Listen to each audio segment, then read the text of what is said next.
السلام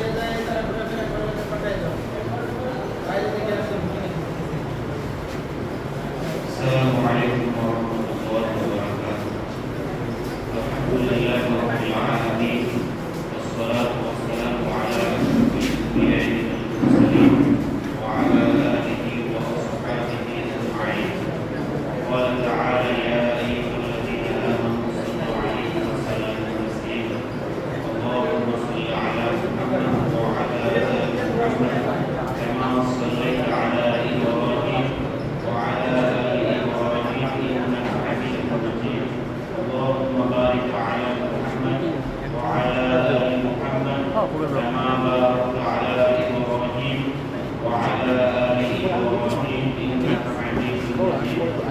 এই মিনা সাউন্ড নিয়ে কাজ করে সাউন্ড কিসে মানে একটু সাউন্ড বাড়াই দিতে হবে করে আজ আমাদেরকে বরিশাল ইঞ্জিনিয়ারিং কলেজের অডিটোরিয়ামে আজকের এই ইসলামিক সেমিনার এবং ফেয়ারওয়েল অনুষ্ঠানে আজকের আমাদেরকে আল্লাহ সুবহানাহু ওয়া তাআলা বলবার তৌফিক করে দিয়েছেন, সেজন্য শুকরিয়া সবাই বলে আলহামদুলিল্লাহ। আজ অনুষ্ঠানে উপস্থিত রয়েছেন অত্যন্ত বিদগ্ধ, বিচক্ষণ এবং জ্ঞানের অধিকারী, যে আমাদের মাথার তাজ তুল্য এখানকার শিক্ষক বৃন্দ, এবং আমার সামনে উপবিষ্ট রয়েছেন এক ঝাঁক মেধাবী তরুণ কাফেলা। সবাইকে শুভেচ্ছা মোবারকবাদ জানাচ্ছি। সময় অনেক সংক্ষিপ্ত বিধায় যেহেতু আরো অনেক আলোচক দূর দূর থেকে আসছে, যেহেতু এই ক্যাম্পাসে আমি প্রতিনিয়ত কথা বলি, সেজন্য লম্বা কোনো কথা বলবার সুযোগ আমার নেই। তবে খুব ক্ষুদ্র সময়ে আমি এই একটি বা দুটি বিষয়ের উপরে আলোকপাত করবার প্রয়াস চালাবো। আল্লাহ সুবহানাহু ওয়া তাআলা আমাদেরকে তৌফিক দিন। প্রথমত কথা বলবো সেটা হলো এই, আমার প্রাণ প্রতিম সহোদর ভাইরা এবং সম্মানিত ভাইরা, আজকে আপনারা এমন একটা সময়ে, এমন একটা যুগে, এমন একটা বয়সে উপনীত হয়েছে যখন আপনাদের ডানে বামে পেছনে সামনে গুনাহ আর গুনাহ, অপরাধ আর নগ্নতা, বেহায়া আর বেলিল্লাপনা আর যত রকমের নোংরামি সব আপনাদের চারদিকে একদম কলুষিত হয়ে আছে এবং চারদিক থেকে আপনাকে হাতছানি দিচ্ছে। এই মুহূর্তে, এই সময়ে আসলে আমাদের কি করণীয়? আল্লাহ সুবহানাহু ওয়া তাআলা পবিত্র কালামের মধ্যে সূরা আনামের মধ্যে বলেন, ওয়ালা তাকরাবুল ফাওয়াহিশা, এবং সূরা বনী ইসরাঈলের মধ্যে বলেন, ওয়ালা তাকরাবুজ জিনা। আমি এই দুটো আয়াতের খণ্ডিত অংশ থেকে আমি একটু আলোকপাত করব আপনাদের সামনে। প্রথম যে সূরা আনামের যে আয়াতের খণ্ডিত অংশ বললাম, ওয়ালা তাকরাবুল ফাওয়াহিশা, আল্লাহ সুবহানাহু ওয়া তাআলা বলেন, তোমরা অন্যায়, বেলিল্লাপনা, অশ্লীলতা, নোংরামি কাছেও যেও না। করা তো দূরের কথা, কাছেও যেও না, আল্লাহ সুবহানাহু ওয়া তাআলা বলেন। অর্থাৎ করা তো দূরের কথা। এবং অন্য আয়াতের মধ্যে বলেন, ওয়ালা তাকরাবুজ জিনা, তোমরা জিনার নিকটবর্তী হও না। করা তো বহু দূরের কথা। সম্মানিত ভাইরা, আজকের এমন জিনিসের মধ্যে আমরা জড়িয়ে আছি যে জিনিসগুলো আমাদের অন্যায়ের দিকে ধীরে ধীরে ধাবিত করে। প্রথমত যে বিষয়টা আপনাদের সামনে আমি একটু যদি আলোকপাত করি, সেটা হলো বর্তমান সময়ে চরিত্র হননের অন্যতম এবং বড় একটি সমস্যা হলো পর্ন। এই পর্ন শব্দটা পুরো ওয়ার্ল্ড বলি, বাংলাদেশ বলি, শিক্ষার্থী বলি এবং এডুকেশনাল এবং নন এডুকেশনাল সকল শ্রেণী পেশার মানুষ পর্ন শব্দটা কি এটা 90% জানে। পর্ন কি? অতএব এইটার অ্যানালাইসিস এবং এইটার ডেফিনিশন নতুন করে সাবমিট করবার কোনো সুযোগ নেই, এটা সকলেই আমার চেয়ে ভালো জানে। কিন্তু পর্নের যে ভয়াবহতা, এর যে কদার্যতা, এর যে নোংরামি, এর যে জীবনকে ডিস্ট্রয় করে দেয়, এইটা আমাদেরকে জানবার বিষয় হয়েছে। এই সম্পর্কে কোরআন কি বলে, এই সম্পর্কে হাদিস কি বলে, এই সম্পর্কে বহু পূর্বে বিশ্বনবী রাসূল পাক সাল্লাল্লাহু আলাইহি ওয়াসাল্লাম এই সম্পর্কে কি বলে গিয়েছেন সেটা আমাদের দেখবার বিষয় রয়েছে। হাদিসের মধ্যে আছে আমরা মানুষ শুধুমাত্র জানি মানে জিনা মানে একটা পুরুষ এবং একটা নারী অবৈধভাবে ইলিগালি ভাবে তার সাথে মিশে যাওয়াটাকে, এটাকে আমরা মনে করি জিনা। নো, জিনা হলো এভরি অঙ্গের জিনা আছে। যেমন চোখের জিনা আছে, হাতের জিনা আছে, পায়ের জিনা আছে। এরকম ধীরে ধীরে করে প্রত্যেকটা পার্টসের জন্য আলাদা আলাদা জিনা আছে, যে জিনাগুলোর মধ্যে আমাদের যুব সমাজটা লিপ্ত হয়ে আছে, পুত হয়ে আছে, সেটা আমরা আসলেও কল্পনা করি না। সম্মানিত ভাইরা, আমার ভ্রাতৃত্বের বন্ধনে আবদ্ধ আমার সহোদর ভ্রাতৃপ্রতিম ভাইরা, আজকের পর্নে আসক্ত হওয়ার কারণে কি হয় জানেন? পর্ন হলো বর্তমান এথিক্সে, পর্ন হলো আধুনিক চিকিৎসা বিজ্ঞানের ভাষায় পর্ন আর ড্রাগ অ্যাডিকশনের মধ্যে no difference between two subject.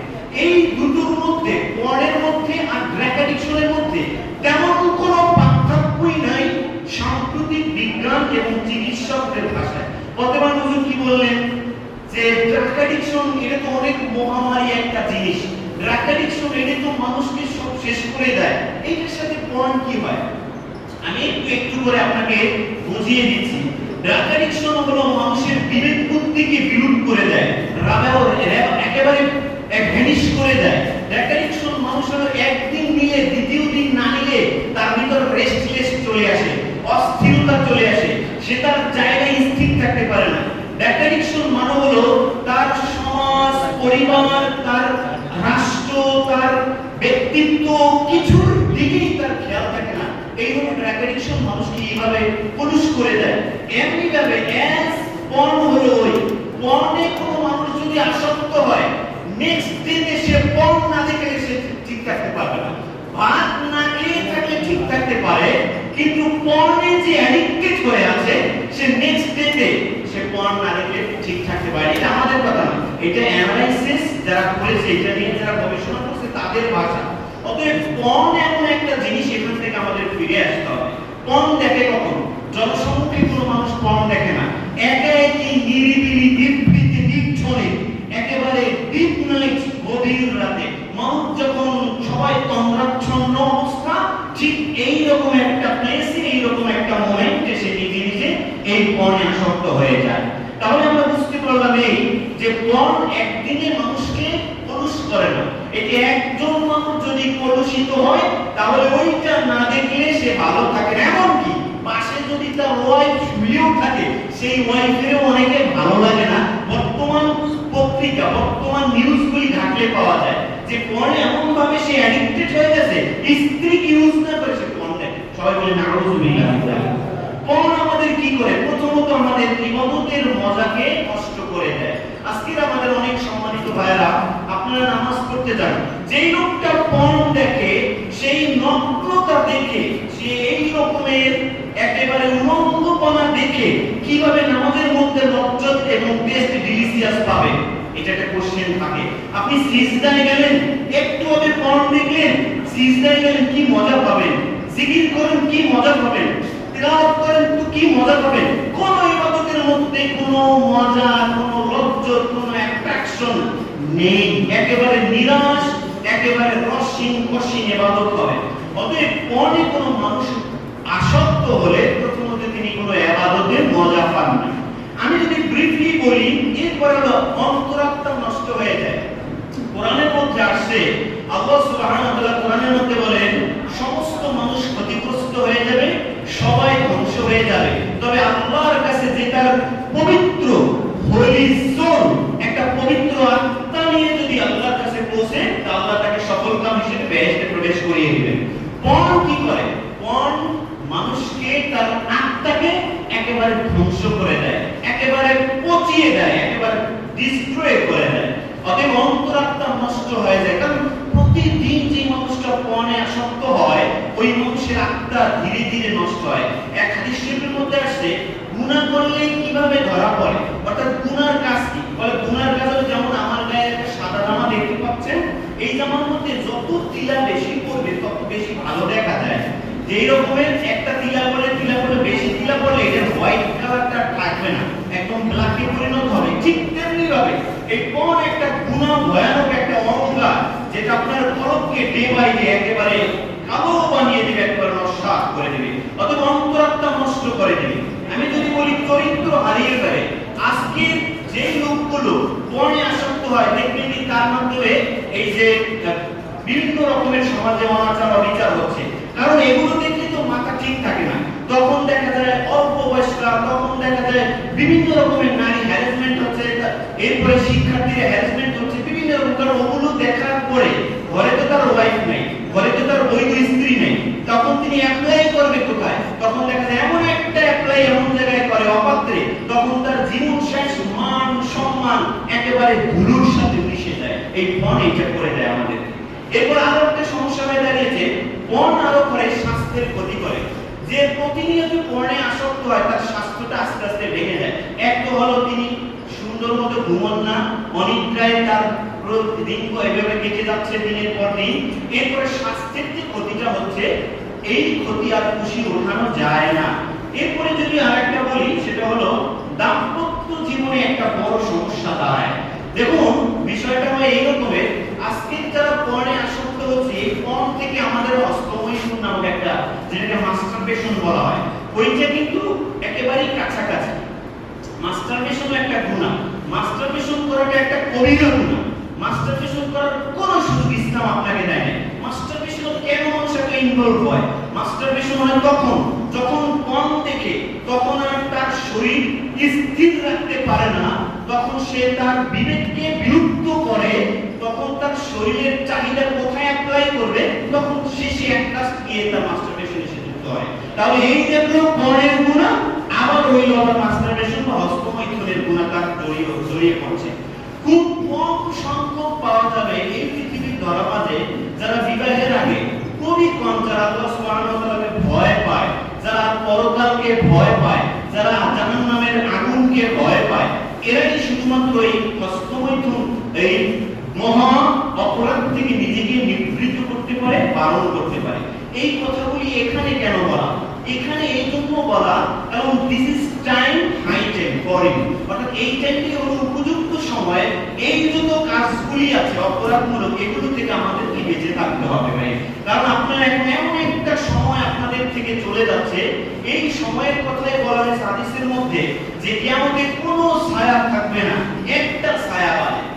এই একটা ছায়া, সেটা আল্লাহ একটা ছায়া দিবে, যে ছায়ার মধ্যে 7 শ্রেণীর মানুষ সেই ছায়া যুক্ত হবে বা সেখানে আশ্রয় নিবে কিয়ামতের ময়দানে।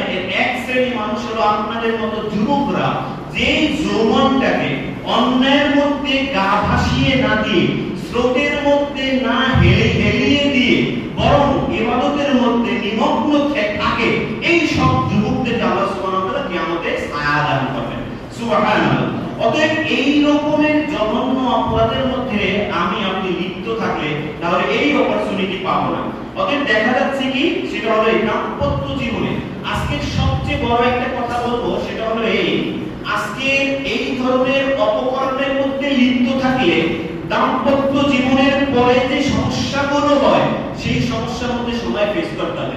অনেক বডি ফিটনেস ভালো, অনেক দেখতে হাতির মতো, কিন্তু সমস্যার আগেই সমস্যা হয়ে গেছে। মানে যেই কাজটা করা দরকার ছিল, সেই কাজটা যখন ফেলিয়ার হয়, কিন্তু তিনি তো মহাশয় হয়ে গেছেন। এখন স্ত্রীর সামনে মহাশয় হয়ে গিয়ে কিন্তু তার তো ঢাল নাই, সরকি নাই, নীতিরাম সরকার। এই ঢাল নাই আর সরকি নাই, নীতিরাম সরকার বারুদবিহীন বন্দুক নিয়ে স্ত্রীর কাছে যাওয়া যায় না, কারণ বারুদ তো বহুত আগে আপনার কি হয়ে গেছে, স্প্যান্ড বা এটা শেষ হয়ে গেছে। অতএব আল্লাহ প্রদত্ত একটা নিয়ামত আমরা জানি না। প্রতিবার হুজুর এই আলোচনা কোনো খুব এখন প্রয়োজন ছিল, হ্যাঁ আলোচনাটা অনেক এমার্জেন্সি পড়ে, এটা আপনাদের জন্য অনেক এসেনশিয়াল পড়ে, এটা আপনাদের জন্য অনেক উপকারী একটা আলোচনা। যে আলোচনাগুলি হয়তো বা মঞ্চ ময়দানে বা কিংবা মাহফিলে কিংবা আমি হয়তো মসজিদে বলতে পারি না, যেহেতু এটা একটা একদম একটা স্পেশাল মঞ্চ, সেজন্য এই কথাগুলো বলা। সেটা হলো আমরা জানি না মানুষের যে রকমের ধান পাট, এরকমের জমি ঘর বাড়ি অর্থবিত্ত, এইটা যে এরকম একটা নিয়ামত, ঠিক তেমনি ভাবে আমরা যে ইসলাম বা সিনেম করি, এটাও একটা আল্লাহর তরফ থেকে নিয়ামত। হ্যাঁ, এই নিয়ামতুল মিন ইনদিল্লাহি তাআলা ওয়ালা নাফআম ওয়ালা না'লাম। আমরা জানি না এইটাও একটা নিয়ামত, কারণ বর্তমানে বিজ্ঞানে এই যে আল্লাহ সুবহানাহু ওয়া তাআলা অনেক এখন বর্তমান সময় যেটা চলছে যে এই নিয়ামত থেকে ভুরি মানুষ এখন ডিপ্রাইভ হচ্ছে, আমরা এটাকে ভ্যালুলেস করছি, এটা হলো বড় বিষয়। তো সবচেয়ে বড় বিষয় হলো যে পর্নে যারা আমরা আসক্তি হচ্ছে এখান থেকে আমাদেরকে ফিরে আসতে হবে ভাই। সম্মানিত ভাইরা, আপনাদের সাথে আমি আরো একটি বিষয় নিয়ে কথা বলতে চাচ্ছিলাম, সেটা হলো এই অনেক সংক্ষেপ ফ্রি মিক্সিং এর ব্যাপারে আমার একটা কথা আছে। ফ্রি মিক্সিংটা কি এটা আপনারা আমার চেয়ে ভালো জানেন, যেটাকে কোএডুকেশন বলা হয়, অথবা ছেলেরা এবং মেয়েরা একই সাথে আমরা যারা আড্ডায় লিপ্ত হই বা গসিপিং করি বা গল্প করি বা একসাথে হাতে হাত রেখে কাঁধে কাঁধ রেখে কারো বুকের উপরে মাথা কারো মাথার উপরে মুখ, এই রকমের নানান তালে কথা। এক কথায় যে আমরা যে এখন যে শিক্ষা ব্যবস্থার মধ্যে আছি এইটাকে আমরা বলতে পারি যে কোএডুকেশন। আর এই কোএডুকেশনের মধ্যে মূলত ফ্রি মিক্সিংটা বেশি হয়ে যায়। ফ্রি মিক্সিংটাকে আমাদের এই বিষয়টা ভালো করে জানতে হবে। সম্মানিত ভাইরা, আমার সম্মানিত ভাতৃপ্রতিম ভাইরা, ফ্রি মিক্সিং থেকে আমাদের কি বিরত থাকতে হবে?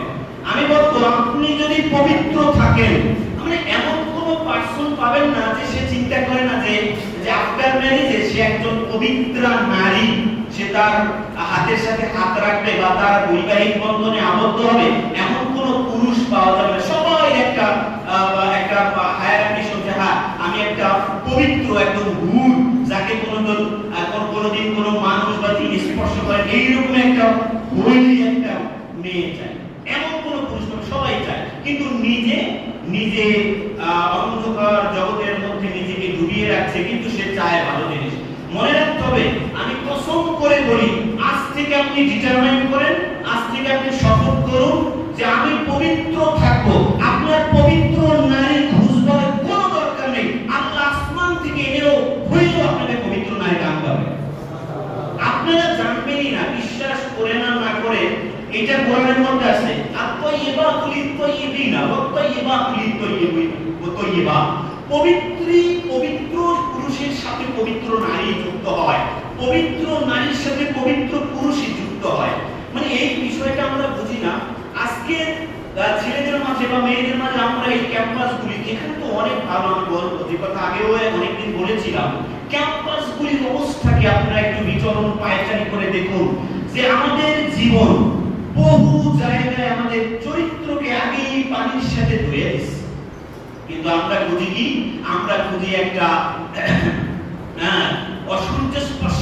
আমার মনে হয় বলা ভুল হইতে পারে যে বাংলায় বলে ওই নারীকে যে অসূর্য স্পর্শ, মানে যাকে সূর্য কোনোদিন কি করেনি, স্পর্শ করেনি, এইরকম একজন নারী সবাই খোঁজে। এইরকম একজন সূর্য যারা ধরে নাই, একদম ডিমের কুসুমের মধ্যে আমি যে ডিমটা ভাঙবো, এরকম একটা সবাই চিন্তা থাকে যে কেউ দেখেনি, কিন্তু সে তো ডুবে আছে, বহু জায়গায় ডুবে আছে। হ্যাঁ না, এটা হতে পারে না। ফ্রি মিক্সিং থেকে আমাদেরকে বেঁচে থাকতে হবে। এই যে আমাদের জন্য এই পার্থিব এবং পরকালের জন্য দুটোই আমাদের ধ্বংস করে দেবে। ফ্রি মিক্সিং এমন জিনিস আমাদের মনে রাখতে হবে, আল্লাহ সুবহানাহু ওয়া তাআলা আমরা এই বিষয়গুলি জানি না, কিন্তু আমাদের সমস্যার মধ্যে আছে।